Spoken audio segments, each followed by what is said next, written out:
conditions physiques, pratique un football typiquement britannique, qui est sans doute un peu dépassé depuis quelques saisons, mais qui reste tout de même efficace. Carroll, le demi-centre, qui joue à Birmingham, un club de la division 1 anglaise. Numéro 5, demi-centre de l'équipe d'Irlande. Et puis l'ailier, Campbell, qui joue à Fortuna Cologne. C'est un des rares joueurs britanniques disputant le championnat allemand et jouant dans une équipe étrangère. Vous voyez que les Irlandais font le forcing en ce début de match. Conroy, qui a souvent semé la panique dans la défense soviétique, et il bénéficie d'un coup franc pour une faute du numéro 10, Pushak. Je vous demande de bien suivre cette action. L'ailier de Stoke City va se faire justice lui-même. Une vingtaine de mètres face au but de Kelly.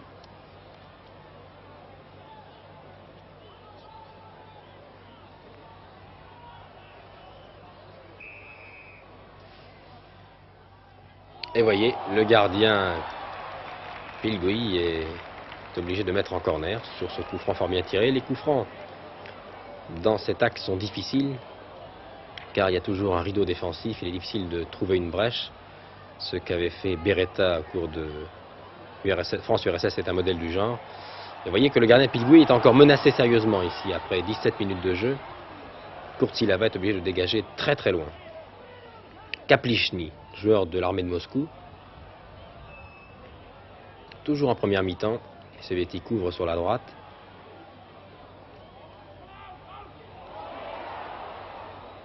Et un centre, une reprise acrobatique. Les Irlandais toujours menacés. Et un très bon tir de Lovchev, l'arrière Lovchev, très offensif. Donc c'était la 19e sélection qui joue au Spartak de Moscou. Nous avançons dans ce montage et nous sommes maintenant à la 33e minute de jeu, très exactement, avec une légère explication entre Kinner et Viroujikin, l'ailier. Coup franc tiré par Simeonov, de l'intérieur du pied, balle brossée, une très bonne balle brossée, directement dans les bras du gardien Kelly.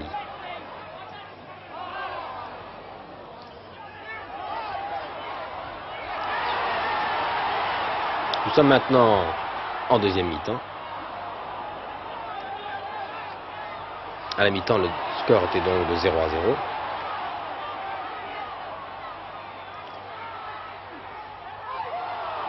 Et vous voyez, une occasion irlandaise avec un chien. Je me demande ce que ce petit chien irlandais fait sur la pelouse. Il a échappé à la surveillance de son maître. Toujours est-il que... C'est le chien de l'arbitre. Je ne sais pas si c'est le chien de monsieur l'arbitre. Toujours est-il que Pilgui pourra arguer qu'il a été gêné par ce chien sur cette action. Toujours est-il que c'est un corner. Vous voyez que c'est un match qui s'est disputé en famille. D'ailleurs, une assistance assez limitée, beaucoup moins importante que lors des matchs du tournoi des 5 nations. Simeonov. Toujours donc 0-0, le score était vierge à la mi-temps. Les Irlandais auraient peut-être mérité un petit but d'avance. Peut-être, oui, les Irlandais se sont créés des occasions peut-être mieux de première mi-temps, mais là vous allez voir qu'en deuxième mi-temps, ils vont s'incliner, ils vont être dominés par une équipe soviétique mieux organisée, ayant beaucoup plus d'expérience. Vous voyez que les tacles, les chocs sont violents. Le jeu beaucoup plus collectif, plus lié, plus homogène du côté soviétique. Regardez bien Pushak, une longue ouverture, et regardez, du bout du pied, un but de Fedotov à la 55e minute, but que nous allons revoir sur une erreur de la défense irlandaise, une belle ouverture de Pushak que nous allons revoir. Fedotov marque donc le premier but de la partie, après 55e minute de jeu. Vous voyez, une belle ouverture, et là les arrières irlandais se gênent, le gardien ne sort pas comme il aurait dû sortir, il sort un peu tôt ou un peu tard, toujours est-il qu'il est battu, il s'incline, 1-0 après 55 minutes de jeu. Et les soviétiques vont se créer encore de nombreuses occasions de but au cours des minutes qui vont suivre. Toujours grâce à Kolotov, Fedotov, Pushak, Simeonov. Ici c'est Fedotov justement. Un but refusé pour hors-jeu, il y avait une faute indiscutable au départ. Mais vous voyez que l'action était bien partie, elle s'était développée dans de bonnes conditions et la défense soviétique avait été prise de vitesse. Toujours 1-0.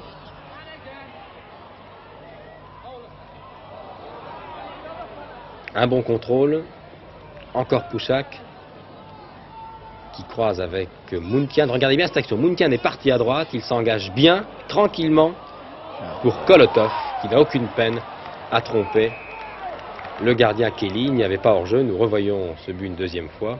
64e minute de jeu, le deuxième but soviétique. Regardez comme Muntian part bien à droite.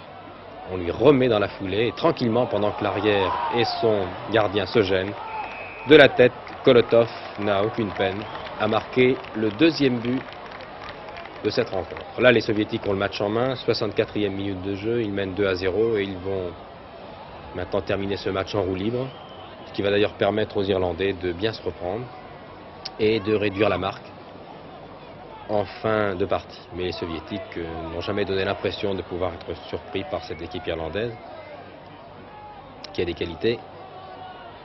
Regardez comme Kurtzi Lava, le capitaine de la formation soviétique, est un accrocheur. Un tacle, deux tacles, il reste encore debout. Finalement, il s'incline, mais l'arbitre laisse jouer, la règle de l'avantage. Ce sont toujours les Soviétiques qui conservent le contrôle de la balle. Fedotov, encore Muntian. Ici, vraiment, une nouvelle occasion. Regardez encore Pušák qui tire au point de pénalty alors que la défense irlandaise était encore hors de position et qui tire juste à côté de la cage irlandaise. Voilà une occasion ici de réduire la marque pour Kinner, à l'arrière de Tottenham, que les joueurs nantais connaissent bien, car l'an dernier, les Nantais ont rencontré Tottenham. Une première occasion pour l'équipe irlandaise, qui ne va pas se décourager. Vous savez que les Anglais se battent jusqu'au bout. Ils peuvent être menés par un score très large. À 10 minutes de la fin, ils se battent jusqu'au bout. Avec toute leur énergie, il n'y a pas de match perdu. Et les Irlandais vont obtenir la juste récompense de leurs efforts généreux déployés pendant 90 minutes en réduisant la marque à la 81e minute, c'est-à-dire dans quelques instants, puisque nous sommes maintenant dans la dernière partie du match.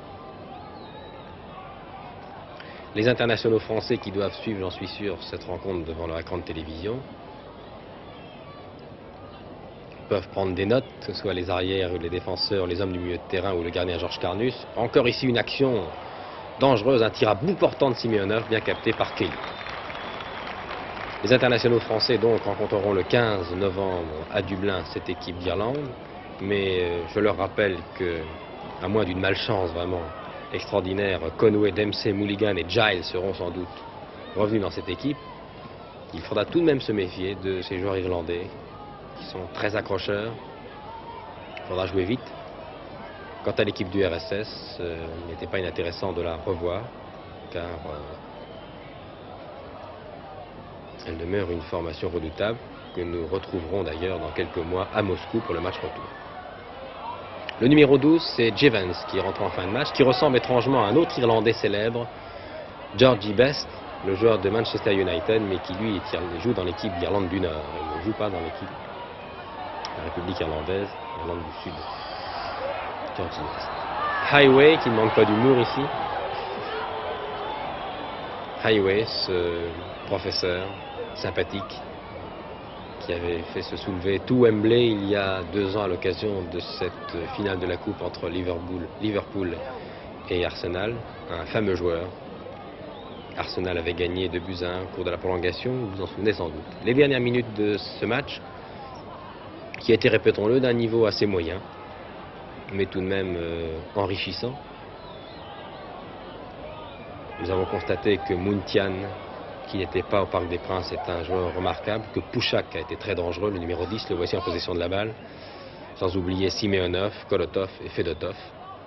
Quant au gardien Pilgui, il n'a rien à envier à son aîné Rudakov. Il a commis le minimum d'erreurs. Un tir ici de Kolotov, qui ne donne rien, et une touche ici. Suivez bien cette action. Touche de Highway. Touche très longue. Très très longue, oui. Regardez, les Irlandais vont récupérer et surveillez bien Conroy, le numéro 11, qui va recevoir la balle à l'intérieur des 16 mètres à l'issue de ce contre favorable de Campbell. Regardez, tir du pied droit et Pilgui est battu. Il est surpris, le caméraman de la télévision irlandaise l'a été également. C'est pour cette raison que nous avons monté 3 fois et regardez cette scène sympathique, des centaines de jeunes Irlandais viennent entourer Conroy. Regardez, nous avons monté l'action 3 fois, un premier tir. Je vous demande de bien regarder les filets qui vont bouger, car c'est la barre qui sert à tendre les filets, la barre derrière le montant, qui renvoie en jeu. Voilà. Le but irlandais qui sauve l'honneur, largement mérité, 2-1.